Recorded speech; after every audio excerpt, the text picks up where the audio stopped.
शेतकरी मित्रांनो नमस्कार. स्वागत आहे तुमचं आपल्या ॲग्रोनॉमिस्ट पूजा या यूट्यूब चॅनलवर. तर शेतकरी मित्रांनो, तुम्ही जर तूर उत्पादक शेतकरी असाल तर हा व्हिडिओ तुमच्यासाठी आहे. तर आजच्या व्हिडिओमध्ये आपण जाणून घेऊया की तूर पिकाला पहिलं खत कधी द्यायचं आहे, कोणतं द्यायचं आहे व किती द्यायचं आहे, तुरीला खत देताना नेमकी कोणती काळजी घ्यायची आहे याबद्दलची संपूर्ण माहिती आपण आजच्या व्हिडिओमध्ये जाणून घेणार आहोत. तरी शेतकरी मित्रांनो, तुम्ही जर तूर उत्पादक शेतकरी असाल तर हा व्हिडिओ नक्की शेवटपर्यंत पहा.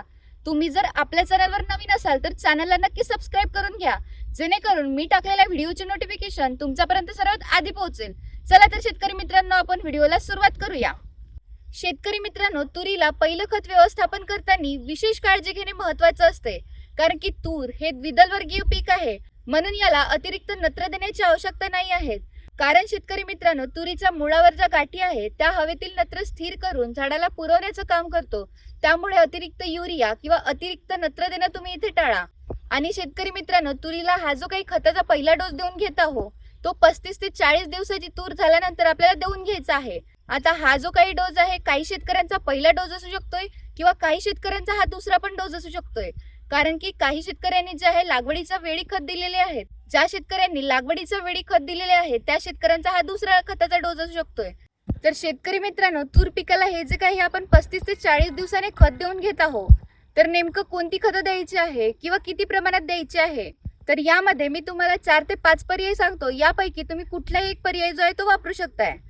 तर शेतकरी मित्रांनो, यामध्ये सर्वात पहिला पर्याय म्हणजे तुम्ही 12-32-16 या खताचा वापर करू शकताय. एकरी 1 बॅग याचा वापर करायचा आहे. तर तुम्हाला हे खत जर मिळालं नाही तर याला पर्याय म्हणून तुम्ही 10-26-26 या मिश्र खताचा वापर करू शकताय. हे खत जे आहे तुम्हाला एकरी 1 बॅग वापरायचं आहे. किंवा तुम्हाला हे दोनही खत मिळाले नाही तर या व्यतिरिक्त तुम्ही 8-21-21 किंवा 9-24-24 तर या दोन पैकी तुम्ही कुठल्याही एका खताचा वापर करून घेऊ शकताय. एकरी 1 बॅग करून घ्यायचा आहे. किंवा या व्यतिरिक्त तुम्ही DAP 1 बॅग अधिक अर्धी बॅग पोटॅश याचा वापर करून घेऊ शकताय. तर हे जे काही मी तुम्हाला 3 ते 4 पर्याय सांगितलेले आहे, यापैकी तुम्ही कुठलाही एक पर्याय जो आहे तो निवडू शकताय. जो तुम्हाला योग्य वाटतोय आणि जो तुम्हाला परवडेल असा पर्याय जो आहे तुम्ही निवडायचा आहे. आणि शेतकरी मित्रांनो, यासोबतच तुम्हाला एकरी 10 किलो दाणेदार सल्फरचा वापर करायचा आहे. हे जे दाणेदार सल्फर आहे दुय्यम अन्नद्रव्याचं काम करते. त्यामुळे झाडाची वाढ जी आहे ती जोमाने होते, पाण्याचा निचरा चांगला होतोय, जमीन भुसभुशीत राहते आणि बुरशीजन्य रोगाचा सुद्धा प्रादुर्भाव कमी करतोय. म्हणून आपल्याला यासोबत सल्फरचा वापर नक्की करून घ्यायचा आहे. तर शेतकरी मित्रांनो, काही शेतकरी विचारतात की 20-20-0-13 हे खत आपण वापरू शकतोय का. यामध्ये पोटॅश जे आहे ते 0% आहे. त्यामुळे यामध्ये अर्धी बॅग पोटॅश द्यावं लागते, परंतु यामध्ये जे काही सल्फर आहे ते खूप कमी प्रमाणात आहे. त्यामुळे तुम्ही हे खत जे आहे ते टाळलेलंच बरं. कारण की या खताचा वापर तुम्ही सोयाबीन किंवा मूग मध्ये करू शकताय, पण तुरीला जास्त प्रमाणात सल्फर लागल्यामुळे तुम्ही याचा वापर जो आहे तो टाळू शकताय. किंवा काही शेतकरी विचारतात की 15-15-15 या मिश्र खताचा आपण वापर करू शकतोय का. तर शेतकरी मित्रांनो, त्याच्यात सुद्धा NPKचे जे ग्रेड आहेत ते खूप कमी प्रमाणात आहे. त्यामुळे मी वर जे काही तुम्हाला खताचे ग्रेड सांगितलेले आहेत त्यापैकी तुम्ही कुठलाही एक ग्रेड जो आहे तो वापरू शकताय. सर्वात बेस्ट ग्रेड म्हणजे तुम्ही 12-32-16 या खताचा वापर जो आहे तो करून घेऊ शकताय.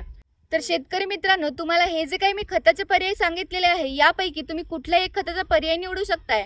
आणि सोबतच तुम्ही एकरी 10 किलो सल्फरचा वापर करायचा आहे. याचे जे रिझल्ट आहे तुम्हाला जबरदस्त असे पिकावर जे आहे ते पाहायला मिळतील.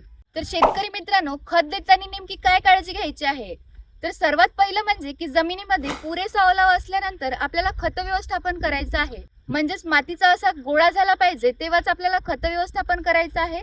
जर आपल्याला मोकळं खत द्यायचं असेल तर, किंवा तुम्ही जे आहे यामध्ये झाकीव पद्धतीने सुद्धा खत देऊ शकताय. तर हे जे खत आहे, जे काही आपण टोकन यंत्राने सोयाबीन पेरलेलं आहे त्या टोकन यंत्राने तुम्ही झाकीव पद्धतीने खत देऊ शकताय.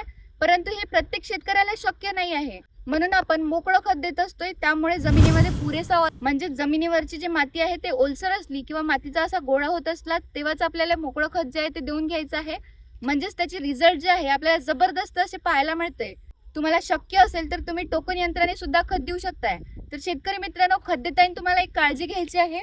तर शेतकरी मित्रांनो, तूर पिकाला खत देताना झाडाच्या बुंद्यापासून अर्धा फीट दूर आपल्याला खत देऊन घ्यायचं आहे. आणि खत देताना झाडाच्या दोन्ही साईडला तुम्ही खत जे आहे पेरून देऊ शकताय.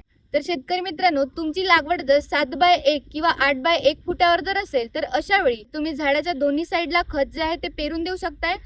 फक्त आपल्याला झाडाच्या बुंद्यापासून अर्धा फीट दूर अंतरावर आपल्याला खत देऊन घ्यायचं आहे. तर शेतकरी मित्रांनो, या प्रकारे जर तुम्ही खताचं व्यवस्थापन केलं तर तूर पिकावर जबरदस्त असे रिझल्ट जे आहे तुम्हाला पाहायला मिळतील. तर शेतकरी मित्रांनो, आता तुमचे पीक किती दिवसाचे आहे मला कमेंटमध्ये नक्की सांगा. माहिती आवडली असेल तर नक्कीच लाईक करा आणि अशाच नवनवीन कृषी विषयक माहितीसाठी तुम्ही आपल्या चॅनलला फॉलो करायला विसरू नका. धन्यवाद.